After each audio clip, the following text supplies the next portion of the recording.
SC వర్గీకరణ అంశం అన్నదమ్ముల మధ్య చిచ్చు పెట్టడమే అని ప్రముఖ న్యాయవాది జడ శ్రావణ్ కుమార్ అన్నారు.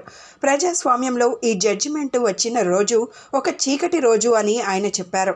చైతన్యవంతమైన మాల సామాజిక వర్గాన్ని దోషులుగా చూపి మాదిగ సోదరులను వారి వద్ద నుంచి వేరు చేశారని తెలిపారు.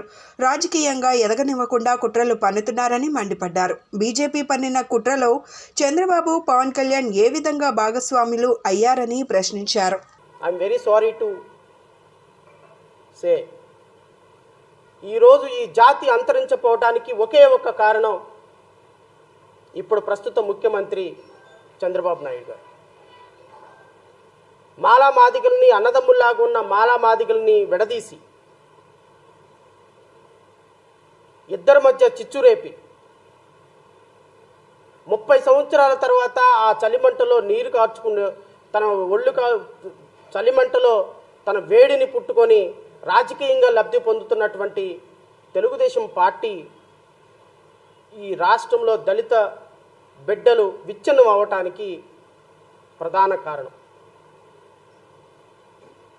ఈరోజు ఆంధ్రప్రదేశ్ రాష్ట్రంలో దళిత వర్గాల్లో సింహభాగంగా ఉన్నటువంటి మాల సామాజిక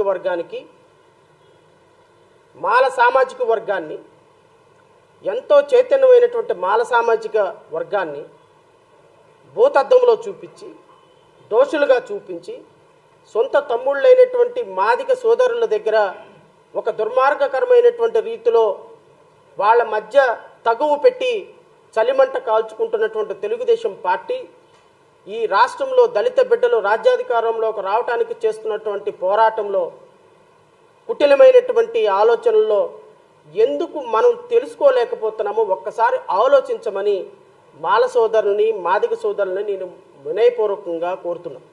ఒక వర్గంగా ఉన్నటువంటి, ఒక ఆలోచనతో ఉన్నటువంటి, అన్నదమ్ముల్లాగా కలిసి ఉన్నటువంటి ఒక వర్గాన్ని చీల్చి చెండాడి వాళ్ళ మధ్య తగువులు పెట్టి వాళ్ళని రాజకీయంగా ఎదగనీయకుండా విచ్ఛిన్నం చేసినటువంటి ఒక దుర్మార్గకరమైనటువంటి ప్రయోగాన్ని 30 సంవత్సరాల క్రితం ఒక రాష్ట్ర ముఖ్యమంత్రి చేస్తే, 30 సంవత్సరాల తర్వాత ఆ రాష్ట్ర ముఖ్యమంత్రి మరలా ముఖ్యమంత్రి అయితే ఈ రాష్ట్రంలో ఉన్నటువంటి 1,50,00,000 మంది దళిత బిడ్డలు భవిష్యత్తులో ఇంకొక 100 సంవత్సరాల తర్వాతైనా అధికారంలోకి రాకుండా శాశ్వత సమాధి కడితే దాని వెనుకున్నటువంటి నిజ స్వరూపాన్ని తెలుసుకోవాల్సిన బాధ్యత దళిత బిడ్డలకు ఉందా లేదా అని ఒక్కసారి ఆత్మవిమర్శ చేసుకోమని నేను కోరుతున్నాను.